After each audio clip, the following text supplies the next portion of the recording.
Good evening. आज जो class है वो good evening sir. Good evening Ganesh. आज जो क्लास आप लोग की होने वाली है वो है सिख शैली। तो सिख शैली में इसमें कुछ इतिहास का पोर्शन है और बाकी कला का पोर्शन है। तो आइए शुरुआत करते हैं सिख शैली।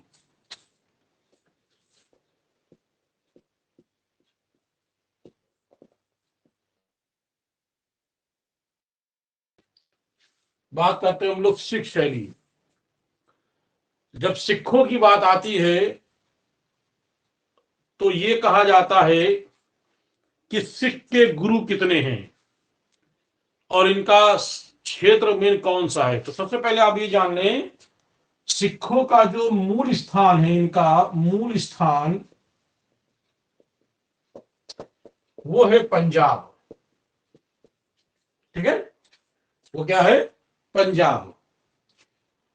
और पंजाब जो है ये एक सिख समुदायों का एक राज्य है।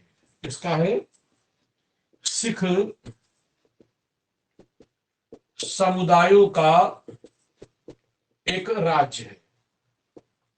पंजाब क्या है? सिख समुदायों का एक राज्य है, जहां पर यानी यहां पर कुल 10 गुरु हुए हैं। कितने गुरु हुए हैं? यहां गुरुओं की जो संख्या है, गुरु कुल कितने गुरु हैं? तो कहेंगे कुल यहां पर 10 गुरु हुए हैं। इन्होंने मेरी बात को, मैंने कहा कि पंजाब सिख समुदायों का एक राज्य है और यहां पर गुरुओं की जो संख्या है वो कितनी है? तो कहेंगे कि संख्या 10 है। इसकी तो आप कर रहे हैं, ठीक है। तो कुल गुरु कितने हैं? 10 हैं। इसमें प्रथम गुरु कौन से हैं? इसमें प्रथम गुरु जो हैं वो है गुरु नानक। कौन है ये? गुरु नानक। याद रखिएगा, गुरु नानक पहले गुरु हैं। और अंतिम गुरु कौन है इनका, यही मेन है, ध्यान रखना आपको। अंतिम गुरु जो है उसका नाम है गुरु गोविंद सिंह। गुरु गोविंद सिंह। अब अगर क्योंकि आपका इतिहास का पोर्शन होता तो मैं आपको ये पूरा बताता कि कितने गुरु हैं, कौन कौन से हुए हैं, लेकिन यहां पर हम केवल 2 ही गुरुओं के बारे में बात करेंगे और उसी से ही कला से रिलेटेड क्वेश्चन आ सकता है। एक हम बात करते हैं गुरु नानक और एक बात करते हैं गुरु गोविंद सिंह। ठीक है, तो बात करते हैं गुरु नानक की। पहले थोड़ा सा बताएंगे, बहुत डिटेल हिस्ट्री बताएंगे। गुरु नानक की बात करते हैं तो गुरु नानक ये सिखों के प्रथम गुरु हैं। गुरु नानक ये सिखों के प्रथम गुरु हैं और इनका जो वास्तविक नाम है, वास्तविक नाम अब्दुल मजीद ललकाना। क्या इनका वास्तविक नाम है? अब्दुल मजीद ललकाना। इनका वास्तविक नाम है अब्दुल मजीद ललकाना। जैसे नाम से लग रहा है, आपको लग ही रहा होगा कि एक मुस्लिम है, लेकिन सिख ग्रंथों में इनको मुस्लिम नहीं कहा गया, बल्कि इनको खत्री परिवार का हिंदू कहा गया है। सिख जो ग्रंथ है वो क्या कहते हैं? इनको खत्री परिवार से जोड़ते हैं। तो ध्यान रखिएगा, गुरु नानक का वास्तविक नाम अब्दुल मजीद ललकाना है, लेकिन सिख इनको खत्री परिवार का बताते हैं। और इन्हें उपाधि जो इनकी थी, इनकी उपाधि जो थी वो इनकी उपाधि थी हजरत की उपाधि। इनको लोग हजरत कहते थे, इनको हजरत कहते थे लोग। गुरु नानक के जो अनुयायी थे, इनके जो अनुयायी थे, मानने वाले, वो हिंदू और मुसलमान, हिंदू और प्लस मुसलमान दोनों थे। मुसलमान दोनों थे, यानी इनके जो अनुयायी थे वो हिंदू और मुसलमान दोनों थे। हिंदू या मुसलमान, ये दोनों जो दोनों हैं इनके अनुयायी, तो इन दोनों को ना तो हिंदू कहा गया ना इनको मुसलमान कहा गया, बल्कि इन अनुयायियों को सिख कहा गया। क्या कहा गया? इनके जो अनुयायी हैं वो क्या कहलाए? सिख कहलाए। ये दोनों लोग क्या कहलाए? ये सिख कहलाए। क्लियर हो रहा है? तो इस तरह से ये समझ लें कि गुरु नानक का वास्तविक नाम अब्दुल मजीद ललकाना था। इनकी उपाधि हजरत की थी। अनुयायी इनके हिंदू मुसलमानों से और इनको सिख कहते थे। यानी कि सबसे पहले लंगर व्यवस्था शुरू की थी, जो सिखों में एक लंगर व्यवस्था हर साल होती है और अभी भी सिखों में गुरुद्वारा में होती है, उसे कहते हैं लंगर व्यवस्था। क्या कहते हैं? गुरु नानक ने ही, इन्होंने ही सर्वप्रथम इन्होंने ही लंगर व्यवस्था शुरू किया था। इन्होंने ही लंगर व्यवस्था शुरू किया था। गुरु नानक के बाद गुरु अंगद, गुरु जो है गुरु क्या कहते हैं, गुरु रामदेव, गुरु रामदेव, गुरु अर्जुन देव, गुरु तेग बहादुर, कृष्ण, ये सब गुरु थे। कुल 10 गुरु थे। हम बात करते हैं अंतिम गुरु की। ठीक है,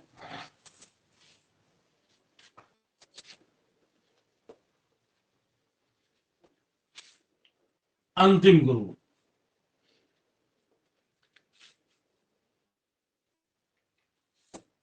अंतिम गुरु का नाम था गुरु गोविंद सिंह। गुरु गुरु गोविंद सिंह। गोविंद सिंह ये सिखों के अंतिम गुरु थे। और इन्होंने दशम पातशाह ग्रंथ की रचना की थी। इन्होंने दशम पातशाह, सिखों का जो मूल ग्रंथ है, ये सिखों का मूल ग्रंथ है। दशम पातशाह ग्रंथ ये सिखों का मूल ग्रंथ है। और गुरु गोविंद सिंह ने कहा था कि जो पुरुष हैं और महिलाएं हैं वो अपने नामों में कुछ लगाएंगी। जैसे कहा गया कि जो सिख पुरुष हैं वो अपने नाम में सिंह लगाएंगे। और जो महिला है वो अपने नाम में कौर लगाएंगे।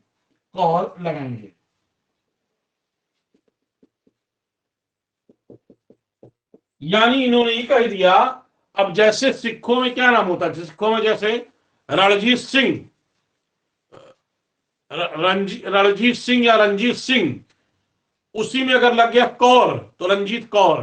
तो अब यानी जिसमें सिंह लगा वो समझ जाएंगे पुरुष है, जिसमें कौर लगा है वो समझ जाएंगे कि महिला। तो अक्सर इनके नाम जो है पुरुष और महिला एक ही तरह होते हैं। सिर्फ खाली कौर और सिंह से क्लियर हो जाता है कि ये पुरुष है या महिला है। ठीक है, तो और इन्होंने इस गुरु ने ही कहा था कि प्रत्येक सिख, क्या कहा था? इन्होंने कहा था प्रत्येक सिख अपने पास का शब्द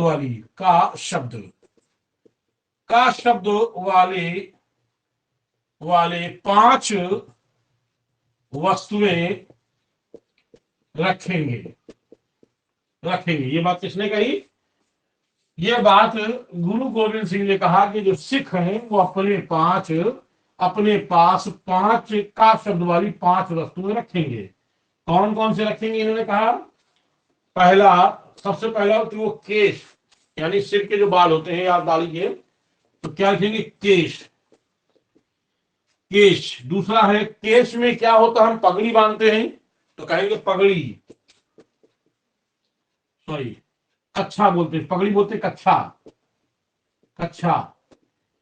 अब क्योंकि केश के साथ साथ वो केश में कंघा भी रखते, छोटा से कंघा, तो क्या लिखेंगे? कंघा। केश, कच्छा, कंघा। चौथा है कटार, या इसे कहते हैं कृपाण। ठीक है, इसे कृपाण भी कहते हैं, कटार कह लें या कृपाण कह लें। और 5वां है आपका कड़ा। देखा होगा सिखों के पास आपको केस दिखाई देगा, सिखों के पास आपको पगड़ी दिखाई देगी जिसको कच्छा कहते हैं, सिखों के पास कड़ा भी दिखाई देगी। कटार और कंघा ये 2 चीजें जो है इनके पास रहती है, लेकिन वो छुपी होती हैं, ऊपर नहीं रखी जाती है। कंघा जो है पगड़ी में रखते हैं और कटार शायद वो कमर में बांधते हैं। तो ये सिखों के कुछ नियम बनाए हैं गुरु गोविंद सिंह ने, जो मैंने अभी आपको बताया। ठीक है, इस तरह से गुरु गोविंद सिंह ये सिखों के अंतिम गुरु थे और कहा था कि मेरे मरने के बाद कोई गुरु नहीं होगा, मैं अंतिम गुरु हूं, ये बात इन्होंने कही थी। इसलिए क्योंकि इनके चारों पुत्र जो है, इनके जीवन काल में इनके पुत्रों की मृत हो गई थी। वो हिस्ट्री का पोर्शन है कि इनकी मृत्यु कैसे हुई थी, क्या है, वो लंबी कहानी जान ली है। चार पुत्र इनके थे, वो चारों तो मारे गए थे। इसलिए कहा था कि मेरे मरने के बाद कोई उत्तराधिकारी नहीं होगा, क्योंकि जो पुत्र जो गुरु का जो पद था वो एक क्या कहते हैं, वो राजतंत्र पे आधारित था, यानी पिता का पुत्र ही गद्दी पर बैठेगा, ये नियम बना दिया था। खैर, गुरु गोविंद सिंह के बाद जो सिखों का जो नेतृत्व किया है, सिखों का नेतृत्व किया, जो सिखों का जो नेतृत्व किया, उसका नाम है बंदा बहादुर। बंदा बहादुर, सिखों का नेतृत्व करने वाला बंदा बहादुर। इसने गुरु नानक इसने गुरु नानक और गुरु गोविंद सिंह, इसने गुरु नानक और गुरु गोविंद सिंह के, ठीक है, आकृति वाले, यानी उनका चेहरा वाले, आकृति वाले या नाम वाले, नाम भी लिखा था, नाम वाले ये सिक्के चलाए थे। इसने गुरु गोविंद सिंह और गुरु नानक की आकृति वाले या उनके नाम के साथ लिखा था, उस आकृति वाले सिक्के चलाए थे। बाद में गुरु गोविंद और इसी ने ही, बंदा बहादुर ने सच्चा पादशाह की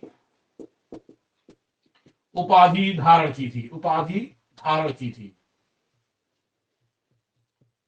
ठीक है, तो इस तरह से सिखों के बाद ये हो गए। और इसके बाद सिख का नेतृत्व संभाला था कपूर सिंह ने। इसके बाद सिखों का नेतृत्व किसने संभाला? कपूर सिंह ने। इसने देग तेग फतेह नाम के चांदी के सिक्के चलाए थे। इसने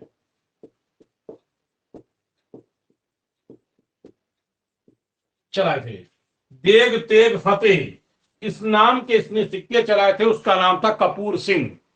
लेकिन कपूर सिंह के बाद जो है सिख जो है वो छोटी छोटी टुकड़ियों में बढ़ गए थे। सिख जो थे वो छोटे छोटे भागों में बढ़ गए थे, एरिया अपना अलग अलग बांट लिए थे। ठीक है, अब यहां शुरू होती है थोड़ी सी कहानी, वास्तविक रूप से जो आपने किताबों में पढ़ा होगा। ये सिख जो थे, सिख 12 भागों में बट गए,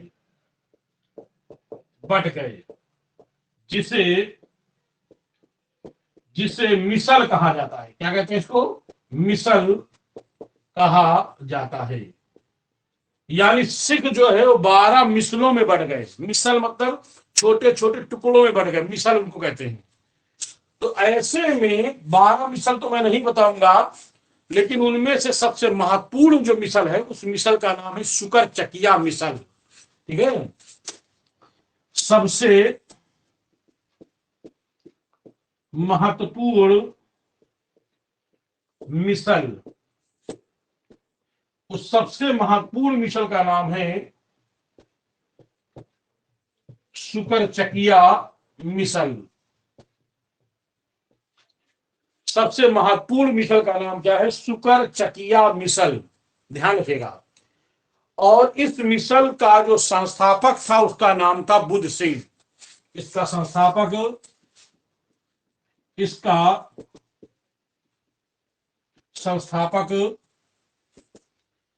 जिसका नाम था बुद्ध सिंह,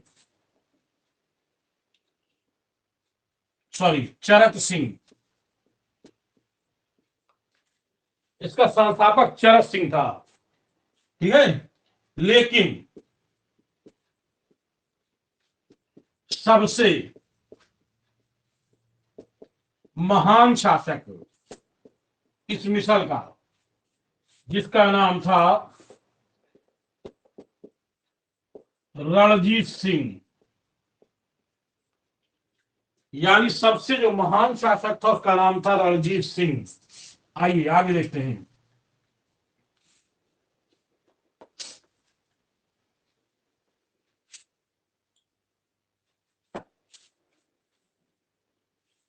रणजीत सिंह, रणजीत सिंह को महाराजा की उपाधि प्राप्त थी, इसीलिए इसके नाम में लगता है महाराजा रणजीत सिंह। यहां से कला शुरू होती है, कला शैली, सिख शैली की बात होती है। रणजीत सिंह जो था ये पंजाब में इसका एरिया था, संपूर्ण पंजाब पे नहीं था। ये सिंधु नदी से निकली हुई एक नदी है, ये सतलज नदी है। ये सतलज नदी है। सतलज नदी के बाद ये सतलज नदी, फिर रावी, और ये चिनाब। ये क्या है? चिनाब। तो रावी से लेकर, सतलज से लेकर के रावी तक की उसका अधिकार था। और ये पूरे पंजाब यानी चिनाब, झेलम, सतलज, सब सारी नदी पर कब्जा करना चाहता था। इसीलिए इसने 1799 में इसने लाहौर को जीता। एक मिशल था, उस मिशल का नाम था भंगी मिशल। वो आपको नहीं जानना, खाली आपको ये जानना है कि लाहौर को जीता 1799 में।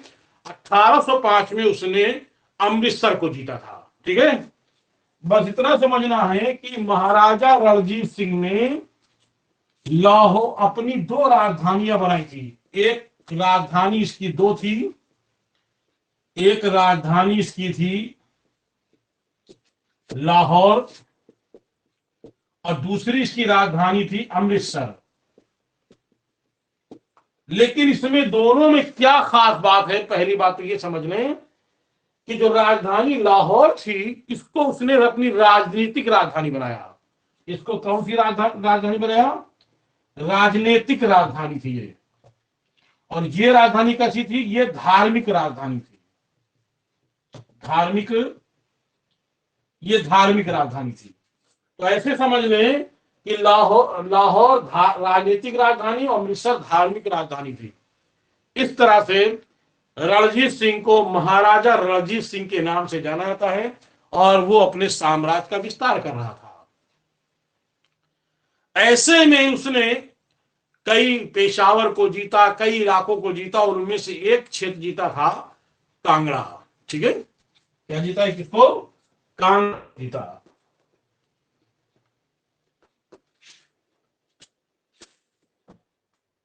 कांगड़ा को यानी महाराजा रणजीत सिंह ने 1813 में कांगड़ा को इसने क्या कर लिया? विजिट किया। और कांगड़ा में शैली थी, यानी कांगड़ा की खुद की अपनी शैली। इसीलिए कांगड़ा से यानी मैं लिख देता हूं यहां पे, कांगड़ा शैली से सिख शैली का जन्म हुआ। क्या लिखा मैंने? कांगड़ा शैली से सिख शैली का जन्म हुआ। और कांगड़ा शैली जब सिख शैली से जन्म हुआ, इसीलिए, ठीक है, सिख शैली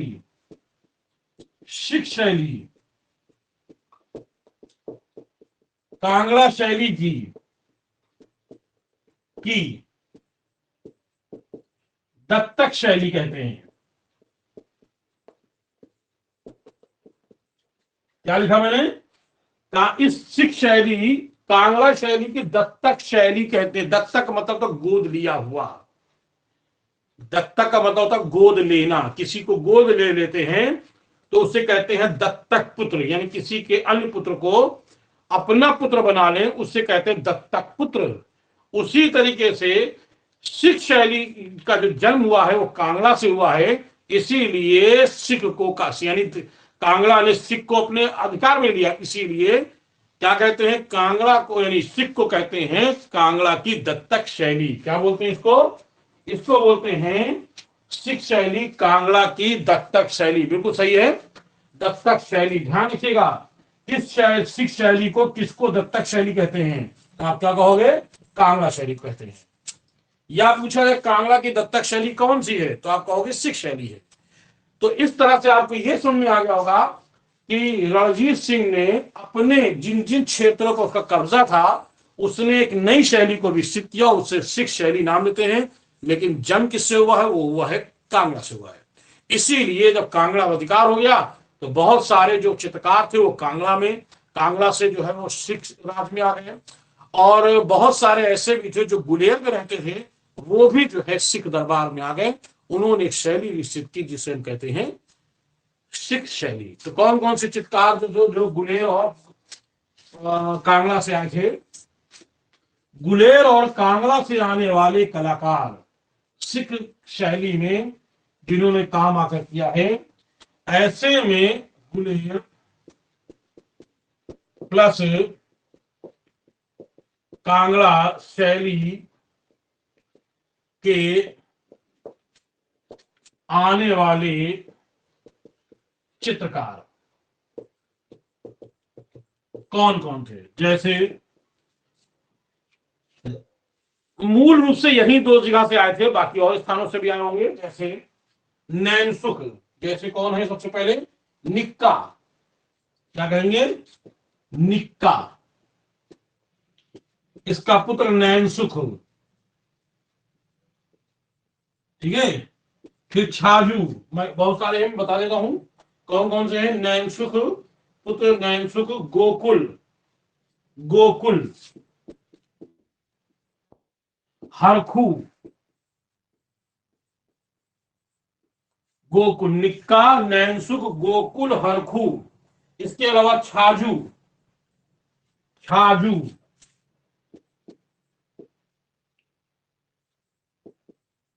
छाजू,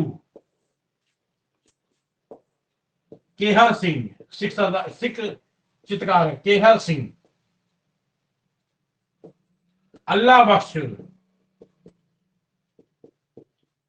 अल्लाह बख्श। और कौन है, अल्लाह बख्श, हरि सिंह, हरि सिंह, मल्लाराम, मौलाराम नहीं है, मल्लाराम। ये सारे के सारे जो हैं वो किस शैली के कहेंगे आप। अब हम आके जब कांगड़ा शैली का पतन हुआ तो यहाँ पे एक नई शैली विकसित हुई, क्योंकि कब कब्जा किया था, मैंने अभी शायद बताया है कि सिखों ने कांगड़ा पर कब्जा किया था 1813 में। और तभी से यहाँ पर सिख राज्य में कांगड़ा शैली के माध्यम से एक नई शैली विकसित हुई जिसे हम कांगड़ा शैली, सॉरी, जिसे हम सिख शैली के नाम से जानते हैं। निक्का, नैनसुख, गोकुल, हरकू, छाजू, केहर सिंह, अल्लाह बख्श, हरि सिंह, मल्लाराम, ये सारे के सारे चित्रकार जो है हम कहेंगे किस शैली के हैं, तो कहेंगे हम सिख शैली के हैं। अब इन चित्रकारों ने बहुत सारे जो है सिख शैली में कुछ चित्र बनाए। सब तो नहीं बताएंगे लेकिन कुछ महत्वपूर्ण महत्वपूर्ण चित्र हम आपको जरूर बताएंगे। आइए देखते हैं।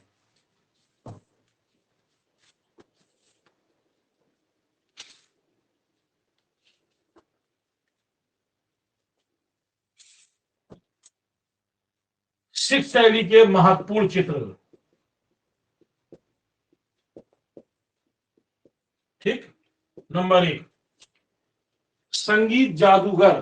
क्या है, पहले तो है गुरु गोविंद सिंह घोड़े पे सवार। इंपॉर्टेंट है चित्र, गुरु गोविंद सिंह घोड़े पर सवार। क्या है चित्र, गुरु गोविंद सिंह घोड़े पर सवार चित्र। सारंगी बजाता साधु, नंबर 2, सारंगी बजाता साधु। नंबर 3, जादूगर। क्या है, सारंगी बजाता साधु, जादूगर, पहाड़ी कुली। क्या है, पहाड़ी कुली। आवारा लोग, आवारा लोग, पहाड़ी कुली, आवारा लोग, भोजन बनाती महिला, क्या है 6 नंबर, भोजन बनाती, भोजन बनाती महिला, ज्योतिषी। ये सारे के सारे जो चित्र हैं वो किसके हैं, तो आप कहोगे कि ये सिख शैली के चित्र हैं। गुरु गोविंद सिंह घोड़े पर सवार, सारंगी बजाता साधु, जादूगर, पहाड़ी कुली, आवारा लोग, भोजन बनाती महिला, और तो कहेंगे और कौन है, ज्योतिषी। तो ये महत्वपूर्ण चित्र हैं जो सिख शैली में के अंदर बनाए गए थे। क्लियर हो गया। तो ये किसके समय के बने, तो कहेंगे ये सारे के सारे जो चित्र हैं वो महाराजा रणजीत सिंह के समय के चित्र बने हुए हैं। महाराजा रणजीत सिंह ने उपरोक्त चित्रकारों से ये चित्र बनवाए थे। लेकिन महाराजा रणजीत सिंह जब तक रहा तब तक सिख शैली बड़ी ही चरमोत्कर्ष में रही, फली फूली। लेकिन उसके बाद दिलीप, उसके बाद जो शासक आए, जिसमें रणजीत सिंह का पुत्र खड़क सिंह, खड़क सिंह के बाद शेर सिंह, शेर सिंह के बाद जो है नौनिहाल सिंह, और अंत में कहेंगे दिलीप सिंह। ये इतिहास से जुड़े प्रश्न हैं, इस पे बहुत कुछ हो सकता है, लेकिन केवल कला की बात कर रहे हैं इसमें। तो अंतिम जो शासक था उसका नाम था, सिख राज का जो अंतिम शासक था, या सुकर्म चकिया मिसल का शासक का, उसका नाम था दिलीप सिंह। क्या नाम था उसका, दिलीप सिंह। ये अंतिम शासक है ये, यानी ये अंतिम शासक था। क्यों, क्योंकि दिलीप सिंह के से और ईस्ट इंडिया कंपनी के बीच में युद्ध हुआ था, और उस युद्ध में दिलीप सिंह पराजित हुए थे, और ईस्ट इंडिया कंपनी ने महाराजा रणजीत सिंह के क्षेत्र को विलय कर लिया था। यानी दिलीप सिंह के समय, इसके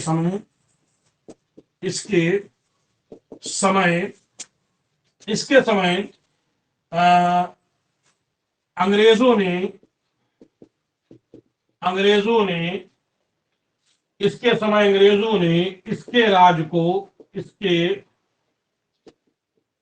राज को कंपनी राज्य में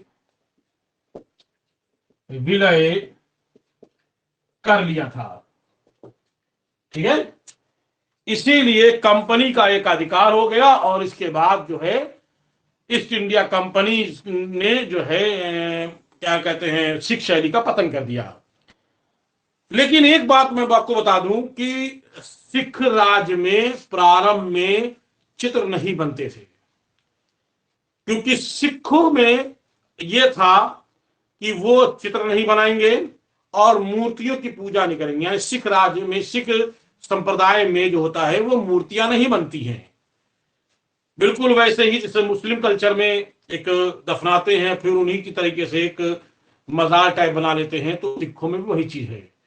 तो प्रारंभ में चित्र जब नहीं बनते थे तो ये लोग क्या करते थे, गुरु नानक की जो प्रतीक चिन्ह है उसी का ही ये लोग उसकी पूजा कर देते थे। तो ऐसे किसकी पूजा करते थे, आइए देखते हैं। जैसे ये लोग सबसे पहले गुरु नानक के चीजों का करते थे, जैसे क्या बनाते थे शुरुआत में, प्रारंभ में। पहले तो ये जान लें कि सिख संप्रदाय में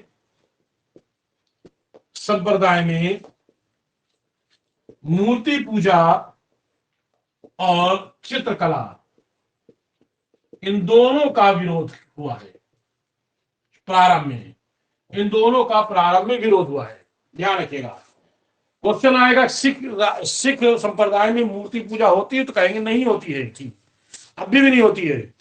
चित्रकला पहले नहीं होती, लेकिन बाद में होने लगी। जब शुरुआत में नहीं होती तो क्या होता था, यानी व्यक्ति चित्र नहीं बनते थे, तो उस समय क्या होता था कि केवल जो है वो चीजें भी आती, जैसे आप जब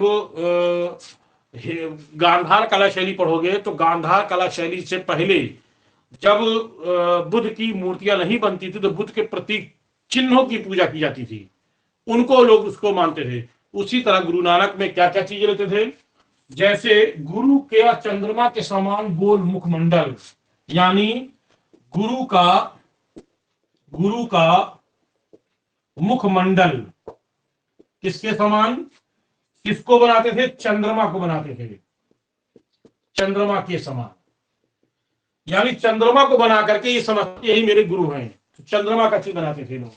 ठीक है। उसी तरह दूसरे क्या है, सफेद दाढ़ी, और क्या है, सफेद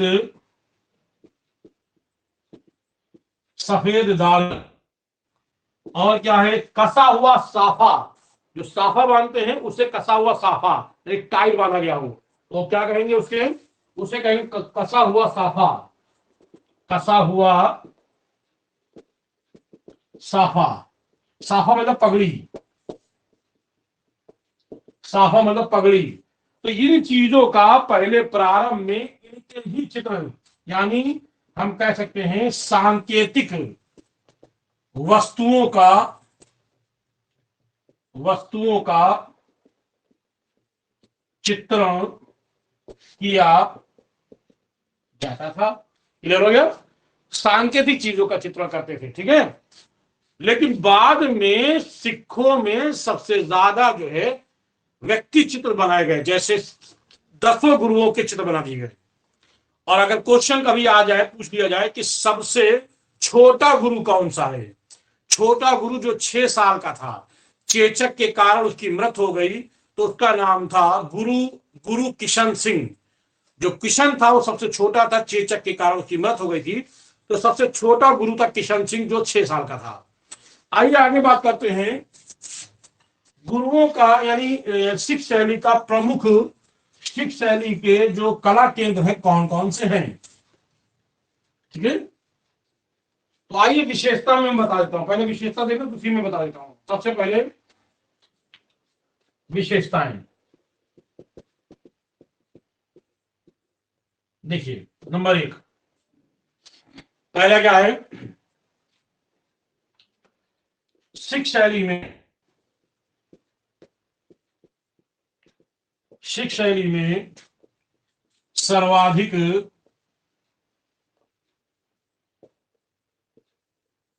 व्यक्ति चित्र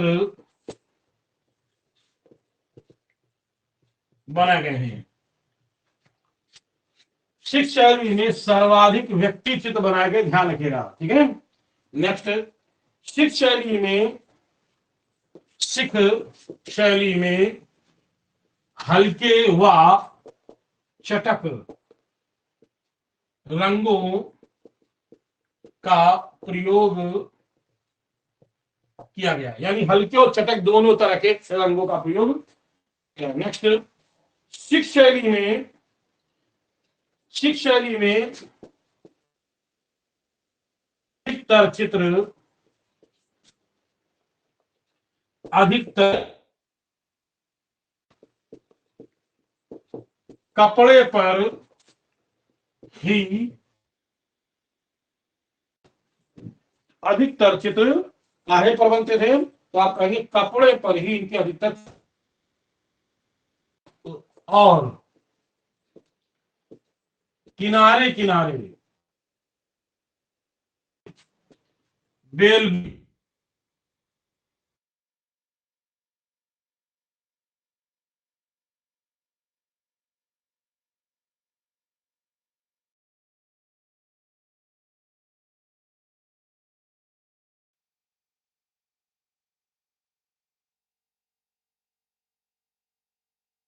ये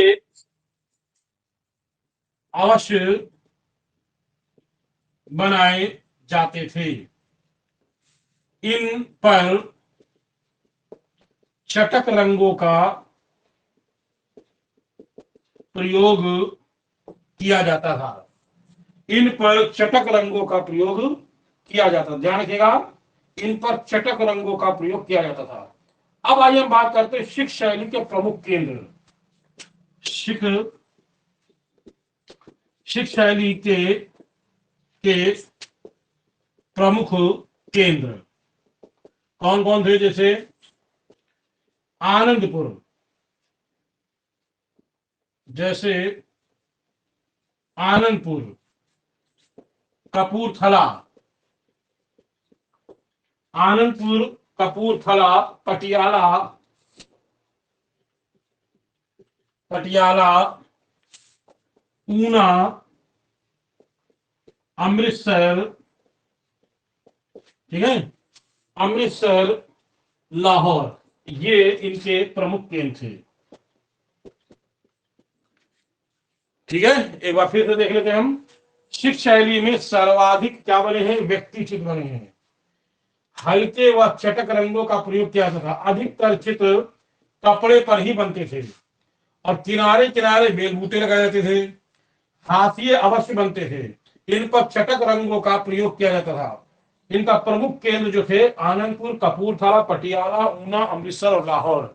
तो इस तरह से ध्यान दीजिए, इस तरह से जो है सिख शैली में हमें ये चीज देखने को मिलती है कि कौन कौन से क्वेश्चन पूछे जाते हैं। तो मैंने कुछ पोर्शन हिस्ट्री का जोड़ते हुए कला का पोर्शन बताया है, क्योंकि बिना इसका इतिहास बताए हुए आपको सिख शैली समझ में नहीं आती। मैंने कोशिश किया है कि बेहतर बताने का, और उम्मीद है कि इससे ही क्वेश्चन आ सकते, इसके बाहर क्वेश्चन नहीं आ सकते। तो चलिए, थोड़ी थोड़ी क्लास चल रही है इधर, आजकल अल्टरनेट क्लास चल रही है, और अगले महीने से रेगुलर क्लास हो जाएगी। कुछ आराम है तो क्लास रेगुलर हो जाएगी। ठीक है, तो आज ये क्लास हो गई। कल फिर हम आपको 2 छोटी छोटी शैलियां पढ़ाएंगे। आज इतनी रखिए, बाकी हम लोग कल मिलते हैं। ठीक है, तब तक के लिए गुड नाइट, जय Hind. Good night sir. Good night. Night sir. Good night Aditi. अरे अदिति, तुम आ जाई हो। चलिए।